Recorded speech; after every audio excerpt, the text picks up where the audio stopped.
es Andrés Alián Romero y este es el glosario correspondiente a la tercera clase de Historia Económica Mundial, la economía de la Edad Media.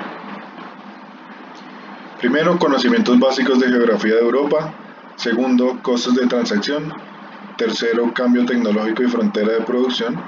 Cuarto, interacción entre población y recursos. 5, crisis malthusianas. Para el punto primero, de nuevo les ofrezco estos recursos útiles de geografía, división política por países, incluyendo Europa, mapas del mundo antiguo. Por supuesto, cuando hablamos de mundo antiguo nos referimos exclusivamente a Europa.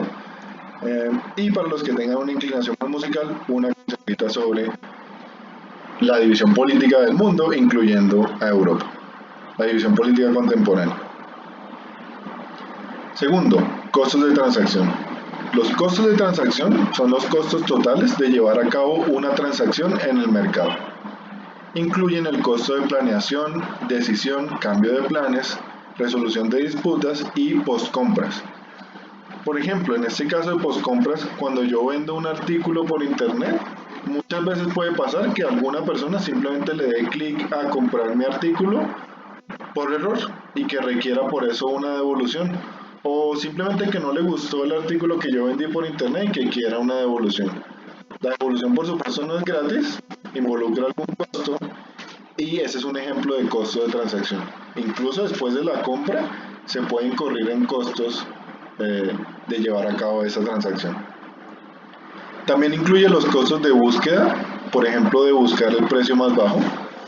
Buscar el precio más bajo toma tiempo y ese es un tiempo que yo podría dedicar a actividades productivas, entonces me genera un costo de transacción.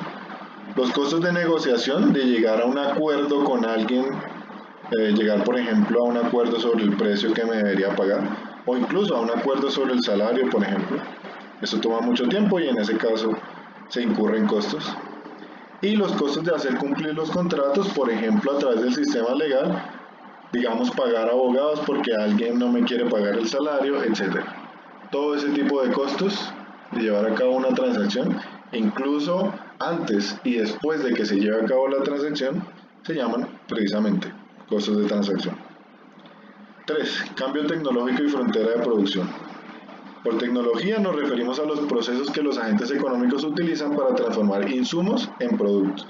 Así, en economía, por tecnología no nos referimos a un conjunto de objetos físicos como libros, computadores, televisores, sino a un conjunto de conocimiento.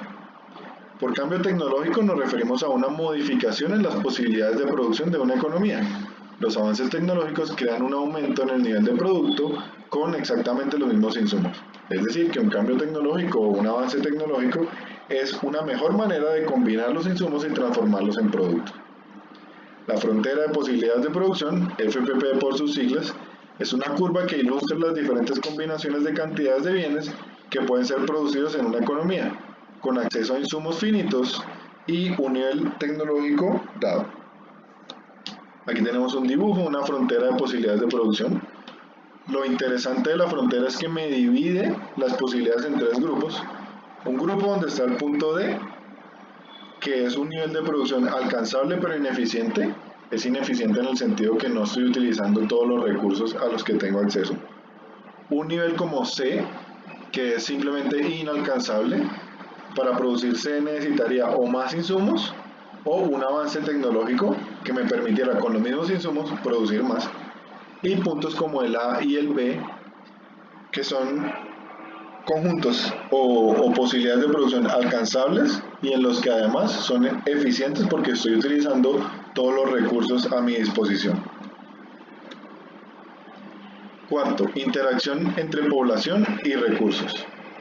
En su Principle of Population, publicado en 1798, Thomas Malthus sostenía que mientras la población crece en progresión geométrica o exponencial, 2, 4, 8, 16, 32, los recursos necesarios para la supervivencia, como los alimentos, crecerían solamente en progresión aritmética, 1, 2, 3, 4, 5.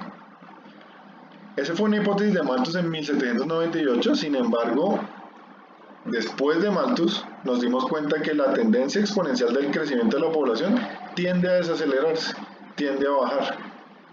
Fíjense incluso en el caso de Colombia, en la pirámide poblacional, es más angosta para los niños pequeños, lo que muestra una tendencia a desacelerar el crecimiento de la población. Y por otro lado, los cambios en tecnología, los mejores conocimientos tienden a acelerar el crecimiento de los recursos disponibles. Entonces no necesariamente tiene que pasar esta visión pesimista que Malthus tenía en este caso. 5. Crisis malthusianas. Cuando se cumple lo que Malthus nos dice, es decir, que el crecimiento de la población exceda la producción agrícola de alimentos, eso es causa de hambrunas o guerras por los recursos, lo que resulta en pobreza y disminución de la población. En las naciones industrializadas, la mayor proporción de la mano de obra, la proporción de mano de obra agrícola cayó del 90% a menos del 50% a finales del siglo XIX. Es decir, antes del siglo XIX, antes de la revolución industrial, a todo el mundo le tocaba producir su propio alimento, excepto a los reyes. Si no producías tu propio alimento, no tenías que comer. Pero después de la revolución industrial, ya solo había 50% de las personas trabajando en alimentos. Y hoy en día el porcentaje de personas que trabajan en alimentos es solo del 10%. Así que esta visión de Malthus, al menos hasta ahora no se ha hecho realidad. De hecho, todo lo contrario. Hoy en día solo con el 10% de las personas trabajando en producción agrícola tenemos suficiente alimento para casi todas las personas. Y tenemos este gráfico de la proporción de los ocupados por sectores en Colombia para diferentes años. Y fíjense que en Colombia, a pesar de que no es una nación industrializada, también se ve lo que les mencionaba ahorita, que el porcentaje de personas que se dedican a la agricultura a través de los años ha venido disminuyendo. Hoy en día es solo del 16%. Y el porcentaje de personas que se dedican a servicios como comercio, hoteles y restaurantes ha aumentado y hoy en día representa el 27% de todas las ocupaciones. Muchas gracias.